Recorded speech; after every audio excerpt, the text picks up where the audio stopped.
Alright, cool. Sorry about that. Welcome to Running Retro, guys. So today I just received the RetroTink5x Pro. And I've talked a lot about my setup in the past. Or not, I guess not a ton, but enough that it's come up a few times. And it's got some interesting quirks. So I've decided to go a few ways with a few things that may or may not agree with a lot of people on how to approach this. But a lot of the views for that are for your personal use. So what I'm talking about is from a streamer's perspective, specifically for ease of use. So with the RetroTink5x, there's a little bit of history and where I'm coming from on this. As you may or may not know, I almost always stream from the XRGB Mini Framemeister. I rarely stream from anything else. Occasionally I use my OSSC, and I love the OSSC. If I could use anything, I would use it all the time. But for streaming software, it doesn't necessarily play nice with my setup. It doesn't, in fact, necessarily play nice with anything that I have. And that's when you're trying to do a consistent stream, that's kind of a problem. So I almost always use the XRGB Mini Framemeister, and it's plug and play. It looks great. It introduces one frame of lag, but since you guys see that upscaled version and I see everything on my PVM, that doesn't affect me.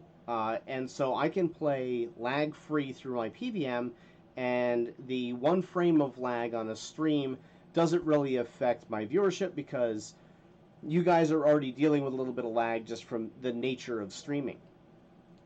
But I do like to have alternatives, and the last RetroTink I got the RetroTink5x, and I like it a lot. In fact, I use it on my other TV. But it hasn't been the friendliest for my streaming setup. And there's a few reasons for that that don't really matter or pertain to this conversation.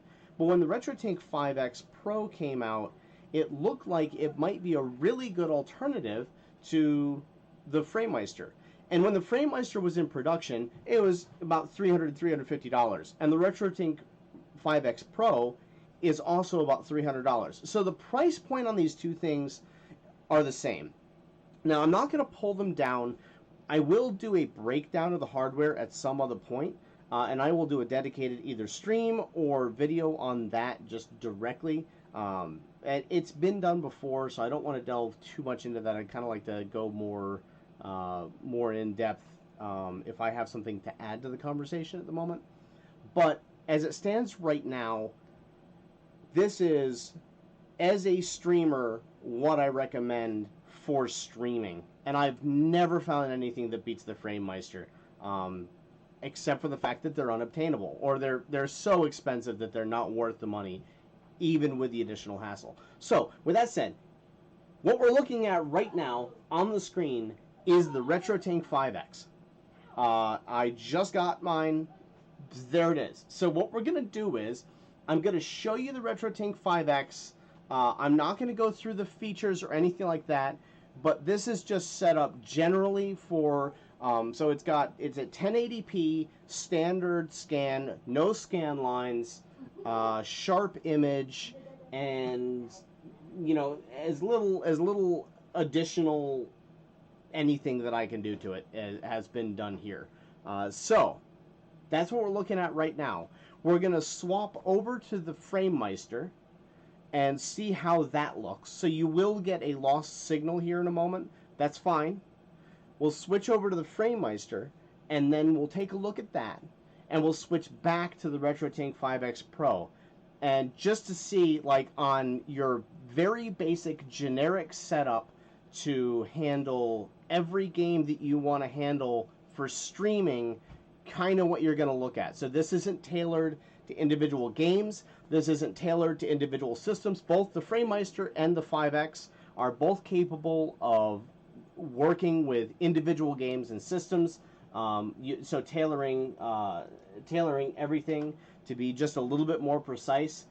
I'm not going to worry about doing any of that. Hey, Ingenious says, welcome, man. For some reason, my chat was broken. Welcome, dude. Good to see you.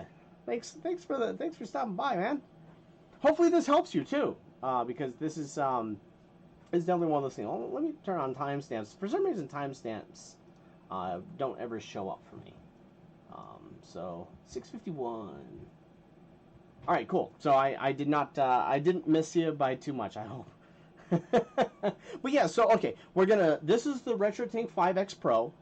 We're gonna swap out to the XRGB Mini Framemeister, and then I'll do a little gameplay on the Framemeister. We'll probably fail a Mario 1 run in World 1-1, and then we'll switch over to the RetroTink, and we'll try to succeed in a run on the RetroTink.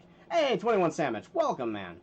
So this is a RetroTink5x versus Framemeister for ease of use while being a streamer.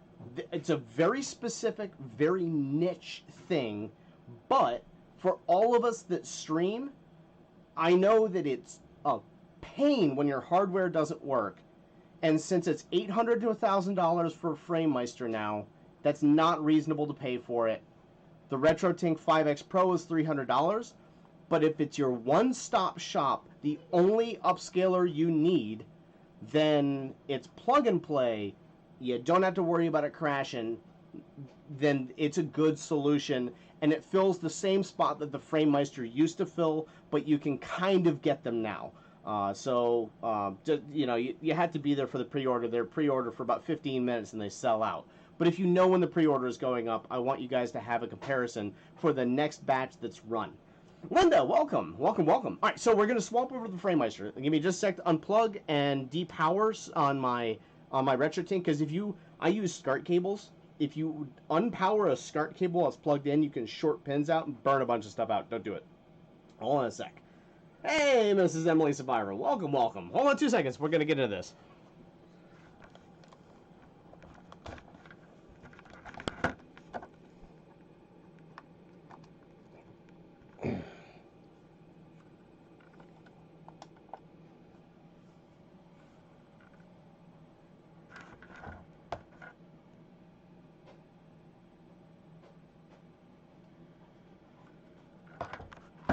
And this could be another good example of whether it really is plug and play. Oh yeah, you actually need to plug in the HDMI cable. Right. I'm being an idiot. Hold on a sec.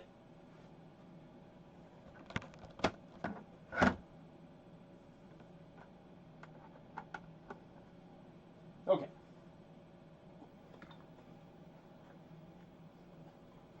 All right, so we are now looking at the XRGB Mini Framemeister, and yeah, we will let's see. So this is, you can see the quality. I do have it shrunk down so that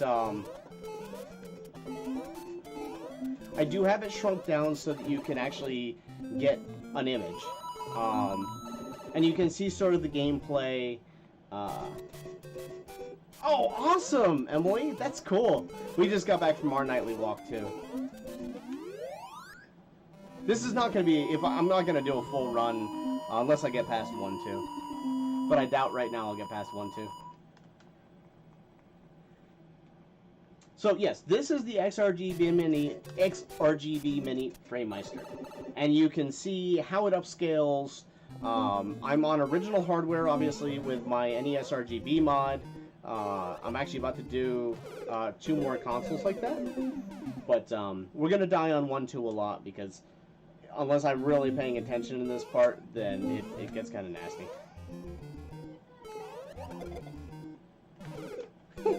Yeah. This is always gonna be a disaster.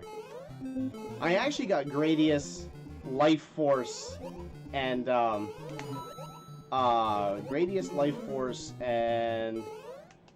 DuckTales today, so I gotta test those immediately after this stream. That's actually what I'm doing, is cleaning and testing those cartridges.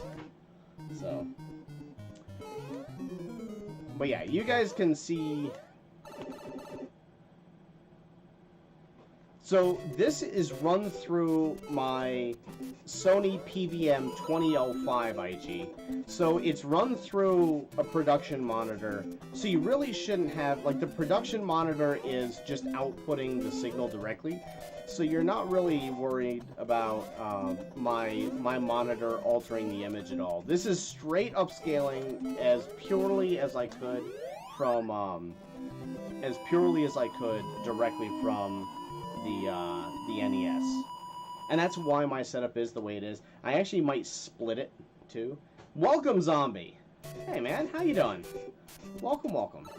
So once we game over here, then I'll do one playthrough for a game over, and we'll do it on the tank. And we'll see how it looks. Whoops. That's actually going to be a very difficult thing to recover from. That was alright. The run's a little sloppy, but again, the difference between like concentrating on a run and not concentrating on a run. Hey, Chum Nasty, welcome, man. So I'm gonna keep saying it as long as people keep showing up too. This right now is the XRGB Mini Framemeister that is upscaling the video right now. And then we will get to the RetroTink in a moment. Wow, I just slipped up there. Alright, so this is the XRGB Mini Framemeister, so you guys have a reference point. Now, I'm going to unplug this, plug in the RetroTink5x Pro, and we'll look at it there. Let me power myself down here because I don't want to burn something out. So there we go. Now the one big upside here too is that the XRGB Mini Framemeister requires a little bit of extra work too, because you have to adapt the signal. So okay. Nope. Hold on a sec. I just messed something up. But we'll get to that in a moment. Actually, let me just do something real fast. Let me do this. I think this will be the easier way to reset. I'm still getting used to this. I literally just got the 5X. So I am still getting used to... It's okay. Yep. Alright, so now I need the output. There we go. Okay. So this is the RetroTink5x Pro. So you can see, yeah, you can see it's a little bit brighter, and well, I'll just play a little bit of Mario, and you guys can judge for yourself what you think. And that's weird. For some reason, there's no sound. Don't know why there's no sound. Do you guys have sound on the game? I just fiddled with a whole bunch of settings, so I definitely have sound on my end, but I can't hear it coming from my main TV, so that may... Either way, this is not a sound, this is not a reference for sound, this is a reference for,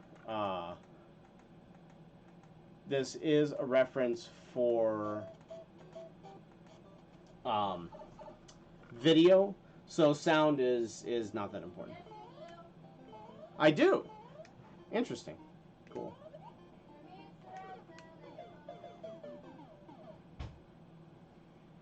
Oh yeah, you're welcome, Ingenious. Yeah, no worries, dude. I'm glad you found some use for it. I mean, it's so the big thing is like the big thing is really just taking the charge out of the PVM or out of the monitor, and that's, you know, that shock can kill you really easily. So you just need to make sure that if you're going to do any mods on a CRT or a tube, then you want to discharge the tube. And there are a lot of really good resources on how to do that. That doesn't stop it from being risky. Whenever I work on my PVM, Yeah, I'm always scared to death of it, man. Like, it's one of those things that I don't think you should ever work on a tube monitor and feel comfortable ever. Yeah, right. So it's not. It isn't difficult to discharge, but okay. So to sort of recap this a little bit, because I don't want to carry this stream on for more than like 20 minutes or so. But here's the deal. Both of these are really good. Both of them work really well. And as you just saw, the 5X and the Framemeister are plug and play. They both have tons of settings. I actually think the tank is probably better for settings. So here's the difference between the tank and the 5X. For me, I mean the tank and the difference between the Framemeister and the RetroTink. So the RetroTink has the ability to upscale to 1440, which the Framemeister only goes to 1080. Now that doesn't matter to me at all. It that makes no difference. I don't care, because also at the end of the day, I'm not trying to stream over 1080p. These games look great. They only look so great when you upscale them. But the XRGB Mini Framemeister, if you can get your hands on one, has 2 pass-through HDMI ports. And if you are streaming the Switch, the PlayStation 4, or the PlayStation 3, those pass-through ports on the HDMI side actually let you play a lot of the games without that splitter that you usually have to use with those consoles. So with the XRGB Mini Framemeister, I can, in a one-stop shop, stream all of my retro stuff, and I can stream all of my modern stuff. So it's actually more than a one-stop shop for most things for me. That said, the RetroTink5x Pro has component, composite, and S-Video, and SCART. So if you're looking for every single retro thing to hook up to one upscaler, and you don't have SCART cables already, then the Tink is way, way better. To put this in perspective, you guys, I've never really talked about the cost of my setup because I wanted to give you guys the best image possible. So I specifically tried to do the best upscaling I could. All of the mods, you guys know, are like 50 to 100 bucks plus for these consoles. But what you don't hear, and the hidden cost in these setups, is every SCART cable I own is $50. So yeah, that's probably about right, IG. So okay, well, I'm gonna do a real quick breakdown of it. $25 to $50 to RGB mod your Nintendo 64 if you have it. $80 to pay somebody to do a mod for your Nintendo for RGB, and then the mod itself is $120. So you're looking at $200 to RGB mod your Nintendo. For the TurboGrafx 16, you're buying an extra add-on that's $300. For the pretty much all the rest of the consoles are good to go. All the Sega consoles natively output RGB. Hey, Leo, welcome, man. But so at the end of the day, like, you need to mod your Nintendo, you need to mod your N64, and you need to mod your yeah, it is level 1. It really, really is. But again, so you buy when you buy the OSSC, it's great because it's a one-stop shop, and it will only take component and RGB. So SCART or component, basically. You can run RGB over the component lines as well, technically. It's a little bit different, but I'm not going to get into that here. But you're looking at the cost of the consoles plus $50 a console for a good cable. And you want a good cable if you're going to stream it, because you will get noise and that will be amplified. So that's what you're looking at when you're talking about this price. So I have 16 consoles. You guys can do the math on that, right? It's like, I mean, it's like it's almost $2,000 for the. It's almost $1,000 for the cables alone. So it's just one of those nutso things that you're putting a lot of money into. So the RetroTink5x, just now looking at it, it's super plug and play. It's a one-stop shop, and it'll take all your stuff in one single run. So the Framemeister is still better for doing all of your consoles, and it will take composite. But again, you're like $800 in just buying the Framemeister. So anyway, there you go, guys. That's really what I wanted to do. If anyone has any questions about this setup, and I would say that total this setup by the time you're done is going to cost you a couple $1,000s. I mean, I think you could get away with like $1,500, but at the end of the day, because you're going to need to buy a SCART switch, that's another hidden cost. Unless you want to unplug and replug every single console you've got every time you want, you're gonna want to shift over.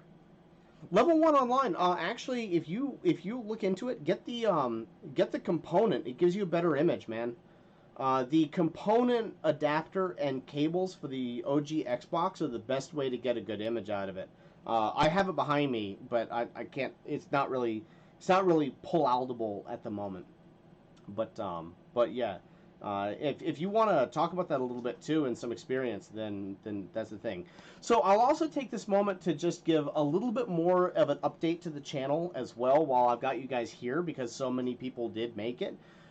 So I always started this wanting to focus on the tech, on retro tech and that kind of stuff, and I really want to focus more of that on the channel. So I am going to be using Twitch for like competitive speedrunning. I'm not saying like trying to go for leaderboards, but competitive against myself for PBs.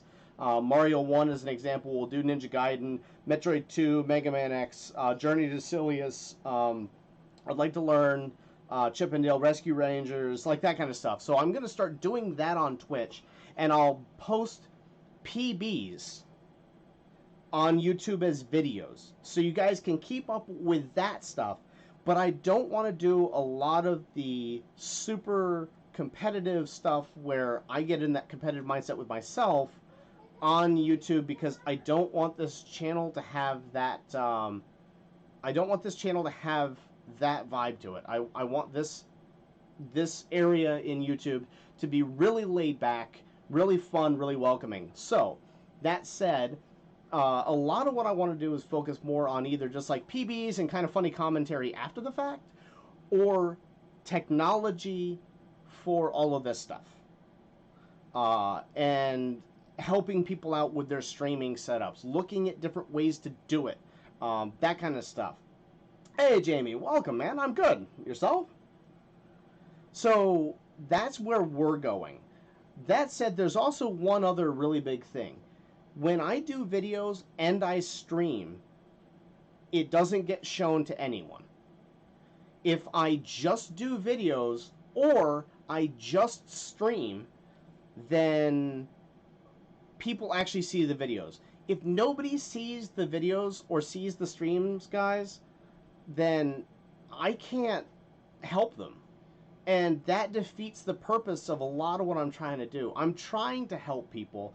I'm trying to suck up the cost on my end for a lot of this equipment so people can get an actual view of it and see it and decide whether it's really something that they want or not. So you don't have to go out and buy this stuff and spend all the money on it to find it.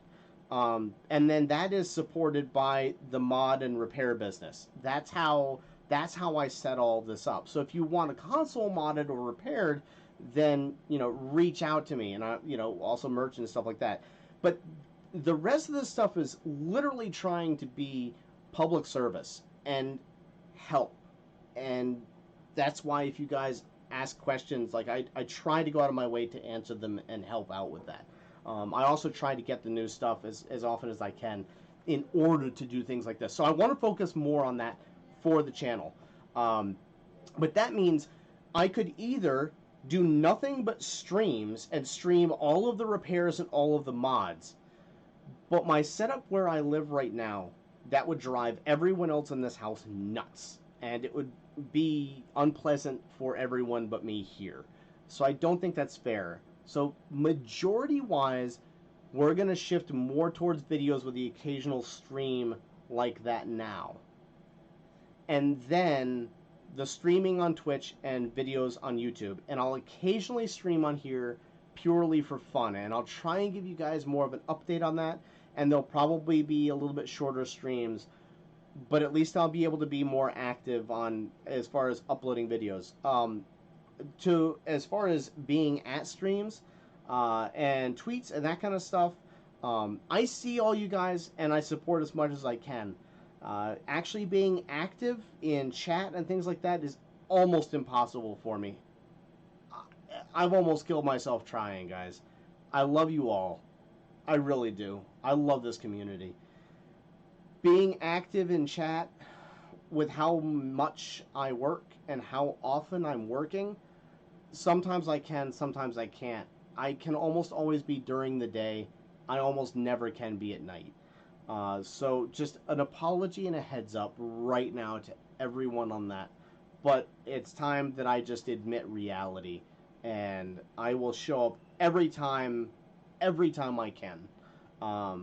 But I probably won't say anything, and I probably can't do anything other than give you a like and like maybe say hi.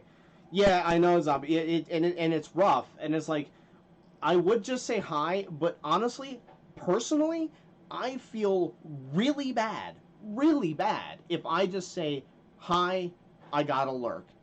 That makes me feel like a really crummy person, and I know people don't really mind that, but I do. So that's just a personal take on that. And yeah, that's so just so you yeah, and most people are understanding about it, but well, it's there are a lot that aren't. So, okay, so what I'll do here real fast is, right, yeah, exactly, level 1, and that's the way I can support, realistically, is the way I can support the community is if you guys have questions about tech, if you guys have questions about how to do things, message me. Join our Discord, message me on Twitter, email me, however you need to get in touch with us, get in touch. That is how I can support. I'm getting the equipment, I'm doing the mods, I'm learning how to do cool new stuff. I'm trying to get I bought a chip programmer to be able to do super CIC mods for the Super Nintendo myself without purchasing the stuff. So all of this stuff, and if you guys ask me a question I don't know, I'm probably going to go out and acquire most of the equipment and... That's awesome, IT. I'm probably going to go out and buy, you know, if I don't already have the equipment, but set it up and try it.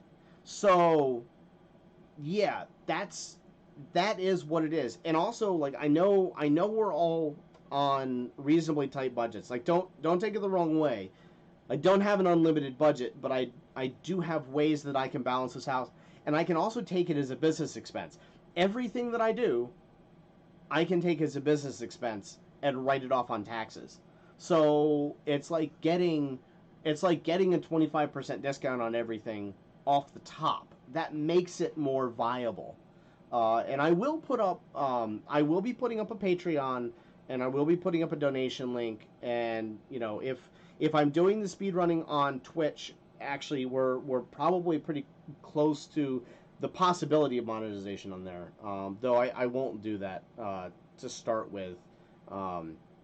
But you know, there are other avenues where I can support this. So it's a concern, but I have a plan. Basically, what I'm trying to say is I have a plan for how to fund what I'm talking about here. But yes, send questions, send all that stuff to us. If you want to know something, send it our way. I know money's tight, But a lot of this stuff, frankly, guys, it's way easier. Like, you buy one OSSC for $150, and instead of buying an upscaler for 6 different consoles, it will pay for itself fast. Because you're going to spend $200 on those six upscalers, and they're going to be crap. So yeah, there's little things like this where, trust me, I've made plenty of mistakes putting this setup together, and I've spent too much money on some of it. So I can help with making sure that if you're buying something, you at least know what you're doing, and hopefully not having to spend more money down the line. And it may be more money up front, but it will save you in the long run. All right, long thing there. I apologize for that. So this is the RetroTink5x. As I said, both this and the Framemeister, tons of options, tons and tons of options on them. If you want to look, like, for instance, right now, I'll show you one thing real fast. So that's an overscan.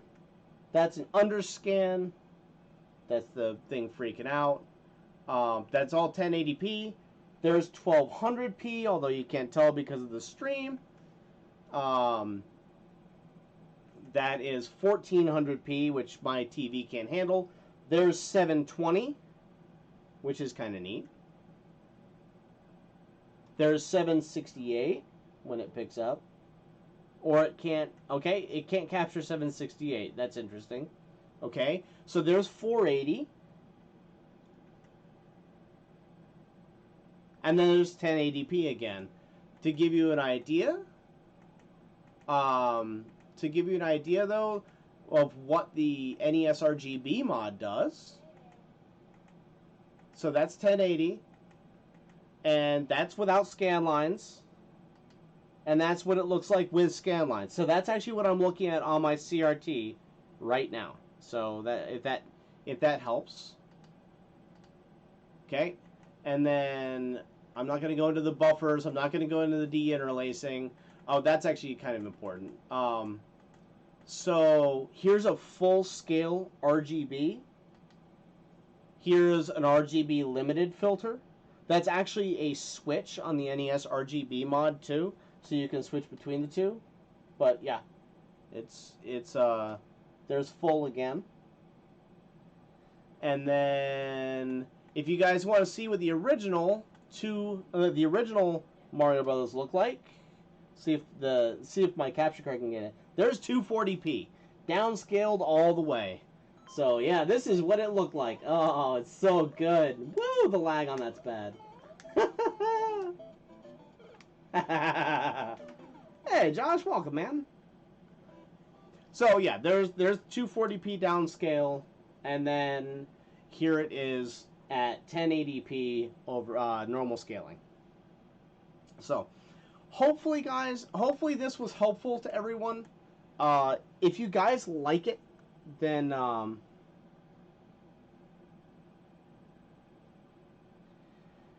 so level 1 kind of the RetroTink5x, I don't know exactly how it handles it, but the OSSC handles it by going 5x, but you can make it do 2x, 3x, or 5x. The Framemeister has the same options. I believe the RetroTink does as well. I think there's actually a, yeah. So this is a triple buffer, and I think that's what they're talking about. So yes, it's a triple. I think. I gotta my terminology on that for this is a little bit dicey. But basically, at the end of the day, I think this isn't just multiplying the lines. It's actually upscaling it. Whereas the OSSC is actually doing a line multiple. There's some of that, but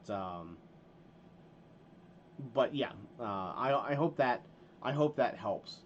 But the one thing about the RetroTink is that it can downscale to 240, so you can upscale to 1080, because you can upscale from 480 to 1080p, but it distorts the pixels a little bit more than if you downscale to 240 and then upscale to 1080. So actually, this little option here to downscale to 240 is really cool, because I could technically run this to my computer and then upscale it back to 1080p for you and get a better image than even this. Which is, that's like, there's a lot of really neat stuff and neat little features tucked away in this thing. And so, again, as a, sort of a takeaway from this, the XRGB Mini Framemeister costs $300 to $350 brand new, right? This thing costs $300 brand new. They do similar things. This is a bit more adaptive to more consoles, and it can upscale to 1440. That's all awesome, but it doesn't have the pass-through HDMI ports. So, and both the Framemeister and the Tink5x have tons and tons and tons of just adaptability to whatever your setup is. One thing that the 5X has that I noticed over everything is that if we go back to the where is it? If we go back to the scaling, so you've got the 1080p's, but you have 720, that's 1200, and here's 1440. We're just going to skip over that because I don't think the stream, my capture card or anything can handle that. Maybe my capture card can, actually. So this is 720p, which is good for like PlayStation 3, that kind of stuff. So it does have that ability. But here's 768. Yeah, see, my capture card can't handle 768 because that's a weird resolution. So that's something to note. If you've got something in 768, this will take care of it. Here's 480p. So if you need to output 480 specifically for a reason, you've got it. If you want to output 368, I think it is. Yeah, because here's 4 to 3. Here's 16 by 9. Here's the Super Nintendo 256. Here's the Genesis PS1 and Saturn 320. Here's 320 sampling for the Nintendo 64. 320 sampling for the Neo Geo. 352 sampling, this is all horizontal, for the Saturn. 384 for the PS1, and then just generic 4 to 3 again. So the point being that with the OSSC, you get some of the compatibility, some of the customization that you can get with the OSSC, you get with the RetroTink5x that you do not get with the Framemeister. And you're able to tailor it specifically to a console, like the Saturn, the PS1, the Super Nintendo, that, all of that stuff. The PlayStation 1 is a nasty system for how it likes to change resolution and a couple things like that. But you can adapt it and customize it so you're getting the most accurate image with the RetroTink5x. So that is that. I think the 5X Pro is probably the best upscaler to have. I think the best upscaler period is still the OSSC. But for a streamer, it's looking to me like it's a tie between the Framemeister and the 5X. That said, oh yeah, no, it's got so many ingeniouses. Like, I could go on for 45 minutes just on the features, and I haven't even tinkered with it yet. This is literally, I opened up the box and wanted to show you guys what it did out of the box, cold, just to see how easy it was to set it up. Because if this thing does not plug and play just from you buying it, you do not want to stream with it. That's my opinion. Because you don't want to have any tech issues. If you're going to upscale, you want your upscaler to be the one thing in your stream where you don't have to worry about the technology. That's why I keep talking about the Framemeister, even though it's $800. No, nobody should go out and buy one at this point. It's too expensive. but it is the best streaming upscaler you can have because you will never lose sleep over it. You don't have to worry if it's going to work. You don't.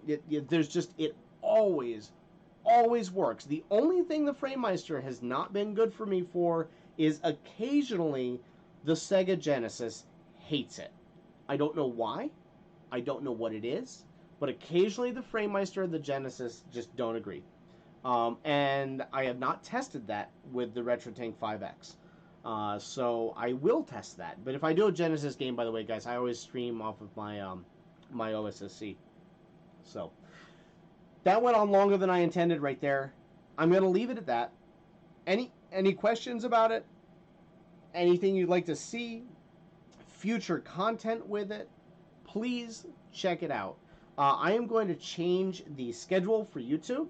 I don't know exactly what my schedule is going to be yet. It is mostly going to be uploaded videos, and I'm not going to schedule streams. I will do some. I do want to finish the games I said I would stream, by the way. So I do want to stream Panzer Dragoon for the RPGs. And I want to do some of that stuff. I don't want to make that claim and then leave it at that. Actually, well, hold on, level 1. Let me see. Let me see. Because I have, I can show you the GameCube real fast, level 1, through the GameCube player. Hold on 2 seconds.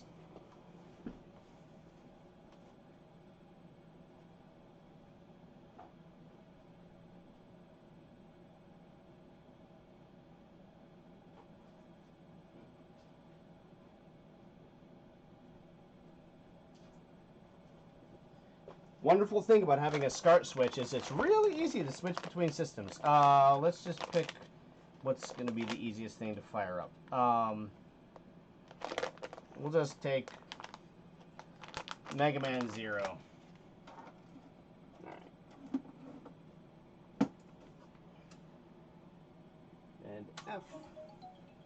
So let's just see what happens when I just plug it in cold and fire it up. I'm expecting it to work just fine, because it has on everything else. So yeah. Fair enough, Linda.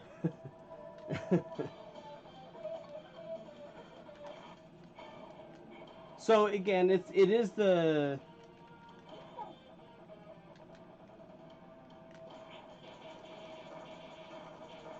I'm looking at the lag on my stream too, like how long it takes to get through the whole setup. But that looks pretty good. Yeah. So yeah, I mean, there you go. There's the GameCube. So that was just a plug and play swap directly to the GameCube. I don't have a Wii set up over here, so unfortunately I can't show you that. Yeah, so in Geniuses, the Genesis actually has, I think the Genesis is 320p for its output, but it can be 328. The Genesis is super, super weird on how it outputs, because I actually have a direct line straight from the console to an internal capture card that captures through DVI. And it does not upscale it, it does not filter it, it doesn't do anything. But I need to get the board to convert SCART to DVI. So when I get there, I will be doing some of that. The problem is that the boards are like $250 a piece. I mean the cards. The cards are like $250. So it's still, I think, more cost effective to get something like the RetroTink for $300 and then go. But yeah. So there you go. There's a quick, hard example on how good this thing is, and you guys can make a determination whether you like it or not. But there you go. So yeah, I know there's a rift in a lot of ways between Twitch and YouTube, guys. I am understanding better why a lot of people do stream on Twitch and then upload to YouTube, and it has a lot to do with what YouTube does with the videos that you upload. And you know, if you're only streaming,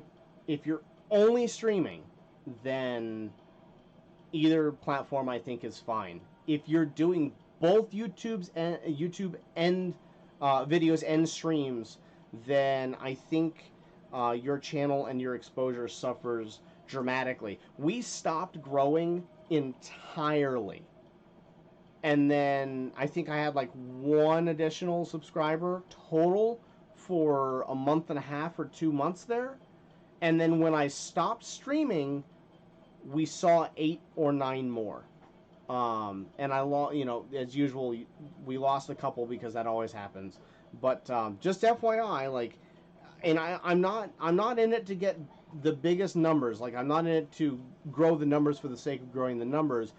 But there is a point where if people don't see the content, it doesn't help them. The disassembly reassemblies, for instance, people don't see the disassembly reassembly. It's never going to help them. They're never gonna take their console apart. So the reason that I went out there and did it is kind of made null and moot, and I don't want that to happen. We are going to do some disassembly reassembly of console covers, by the way, like the top lids for the Super Nintendo, 64, Cube, that kind of stuff, because I've been asked by a few people to do that, so I am working on that. And I'm doing a breakdown of a PlayStation 2 as well. So just so you guys know, that's coming. I actually need to find one more PlayStation 2. I have one that I'm refurbing as we speak, but I kind of want one backup for myself as well, and they're getting kind of pricey, so it's taking me a while to find one, because I'd rather find a broken one and then fix it. Okay, all right. I've rambled long enough as usual, but guys, thank you so much for stopping by. I hope this was interesting. I hope this helped. And if you guys want to see more of this, let me know what you'd like to see. We can do a deep dive on the Framemeister and on the Tink5x if you want. I think that's probably better as a video. But, all this stuff, email us, Twitter, Discord, all of that. Send it our way. I do not follow Mike Chi on Twitter, level 1. I should, though. I like that guy. That's the other thing is, I think that this is a good product to support, because I think the guy is a good person to support as well. Like, right now, the Framemeister, you are supporting somebody who's selling it, but Mike does need to make a living, and this helps him, although I'm sure he doesn't make very much on these things. If you look at how much it costs to produce this equipment, he's not making that much. Yeah, no, he's really cool. I've definitely followed him. Yeah, I mean, I've definitely watched him and kept up. I will give him a follow. Thanks for the idea. I should have thought of that, but the obvious things sometimes skip our minds. One other thing is I am having to make my own custom PCBs, but I am finishing the design, and well, I have finished the design. I just need to make the PCBs and figure that out. And I will be making RGB over BNC connectors for each of the consoles, including the Saturn. But the Saturn 10-pin DIN connectors are very hard to find. I found one place, and I bought them out of stock because their stock was 5. So I am trying to find more of those, but I will be making my own custom cables, which will be high quality mini coax, individually shielded on every line with BNC heads. And you can just plug an RCA adapter, a BNC to RCA adapter, and you'll be able to use it. So if you guys have some setups like that, I'm making them. I am iffy on the price at the moment because up front I need to buy $4,000 worth of cable before I can even start making them. I took a small sampler of, I'm using 2 cables instead of 1 to do it right now, but when I get a finished product, it will be a single line. So yeah, I'm stepping a little lightly on that to figure it out, and I would like to have some orders beforehand before I chunk that much money down into that venture. But if you guys are interested, if anyone has a use for that, then let me know so I at least have an idea of what interest there is. But hey, Thumb, welcome, man. We're about to wrap it up, dude. But Thumb and I were actually talking about the RetroTink5x not too long ago. So if you go back probably like 10-15 minutes in, actually probably 5 to 15 minutes, I did a comparison between the Framemeister and the RetroTink5x. And this is the RetroTink5x that we're looking at right now to give you something that you're more familiar with. There it is with Mario. So you can see this is my NES RGB modded Nintendo, and you can kind of see what it looks like. So it looks pretty good, man. And it is plug and play. I literally got it, plugged it into my TV, and went. And it has so little lag that I'm playing this most of the time off of the stream image on OBS. So yeah, really, really, really good. Very, very little delay in any part. But all right, guys. Thank you everyone for joining. I hope it was informative.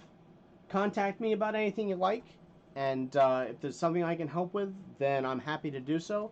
And I will see you all later. Thanks so much, everyone.